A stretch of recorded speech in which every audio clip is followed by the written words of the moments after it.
নমস্কার বন্ধুরা, আমি মিতালি চলে এসেছি মিতালির রান্নাঘরে। মিতালির রান্নাঘরে আপনাদের স্বাগত। আজকে নিয়ে এসেছি নতুন আরেকটি রেসিপি। দেখি হয়তো বুঝতে পারছেন, একটা ভর্তার রেসিপি। হ্যাঁ, ঠিকই, এটা একটা ভর্তার রেসিপি। গেস করতে পারছেন কিসের ভর্তা? আমি বলে দিচ্ছি। ভর্তা হলো তেলা কচু পাতার ভর্তা। আমাদের এই গ্রাম দেশে খুবই কমন, প্রত্যেকটা একটু একটু বড় বড় গাছে ঝোপে ঝাড়ে এই কচু পাতা, তেলা কচু পাতা হয়ে থাকে। তো আমি আমার শিউলি গাছের মধ্যে অনেক পাতা হয়েছিল, তো আমি সেগুলোকে টেনে পেরে নিয়ে এসে রান্না করেছি। শিউলি গাছটাও বেঁচে গেল, কারণ শিউলি গাছটা পুরো ভর্তি হয়েছিল তেলাকচু গাছে। শিউলি গাছটা ঢাকা পড়ে যাচ্ছিল।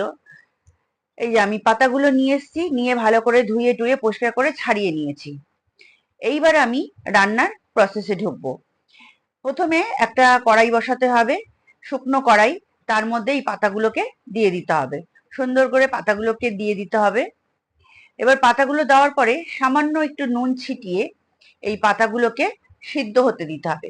একটু চাপা দিয়ে দিতে হবে। এই আমি চাপা দিয়ে দিলাম। এরপর এটাকে আমি হতে দেব।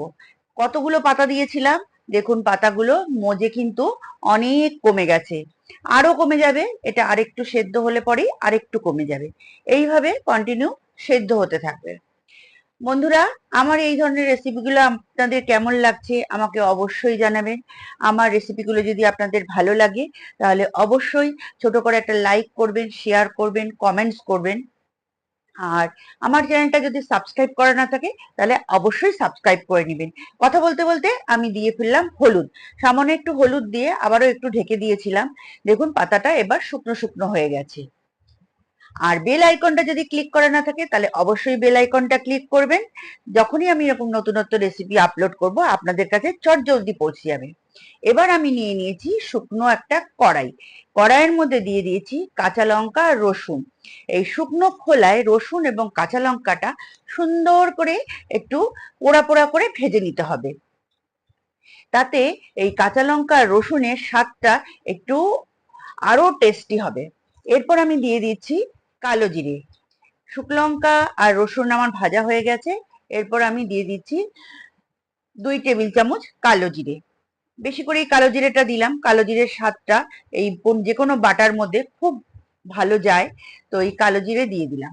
এবার আমি এই পাতাগুলোকে, যে পাতাগুলো আমি সেদ্ধ করে রেখেছিলাম, মানে তেলা কচুর পাতা, সেই পাতাগুলো আর যে মশলাটা আমি শুকনো খোলায় ভেজে নিলাম, মানে রসুন, কাঁচা লঙ্কা আর কালো জিরে, সেটা একটা মিক্সির মধ্যে সামান্য একটু জল দিয়ে আমি এটাকে পেস্ট করে নেব। এই আমি জল দিয়ে দিলাম। এবার আমি এটা পেস্ট হতে দেবো। আমি হাফ কাপের মতো জল দিয়েছি। এই আমার পেস্ট করা হয়ে গেছে। এইবার হলো রান্নার মূল পর্ব।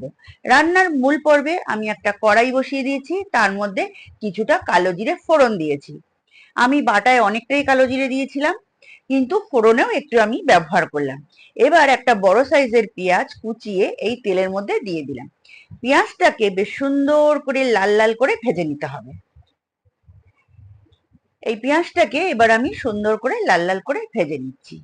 পেঁয়াজটা যখন আমার ভাজা হয়ে যাবে, এই যে আমার ভাজা হয়ে গেছে, এরপর আমি যে মশলাটা বেটে রেখেছিলাম, মশলা নয় বন্ধুরা, যে পেস্টটা বানিয়ে রেখেছিলাম, সেই পেস্টটা এর মধ্যে দিয়ে দিলাম।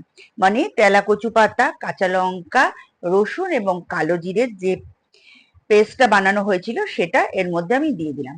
এবং মিক্সি ধোয়ার জলটাও আমি এর মধ্যে অ্যাড করে দিলাম। সুন্দর করে এবার ফুটতে দেব। যত এরপর আমি একটু শুকনো লঙ্কার গুঁড়োও দিয়ে দিলাম, কারণ কাঁচা লঙ্কা যদি ভালো ঝাল না হয়, যে কোনো ভর্তা বা বাটা একটু ঝাল ঝাল হলে খেতে ভালো লাগে। তা আমি শুকনো লঙ্কা অ্যাড করলাম। শুকনো লঙ্কাটা কিন্তু অপশনাল বন্ধুরা, আপনারা দিতেও পারেন, নাও দিতে পারেন। আর যদি কাঁচা লঙ্কায় অনেকটা ঝাল থাকে তাহলে দেওয়ার কোনো দরকার নেই।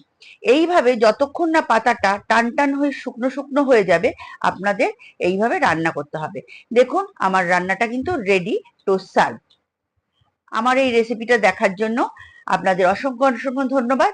আপনারা সবাই খুব ভালো থাকবেন, সুস্থ থাকবেন, সাবধানে থাকবেন। এইভাবে একবার তেলাকাচু পাতার ভর্তা বানিয়ে খেয়ে দেখুন, অবশ্যই আপনাদের ভালো লাগবে। আরেকটা কথা বন্ধুরা, আপনারা ইচ্ছা করলে যখন আমি পেঁয়াজটা ভাজছিলাম তখন কিন্তু চিংড়ি মাছও অ্যাড করতে পারেন।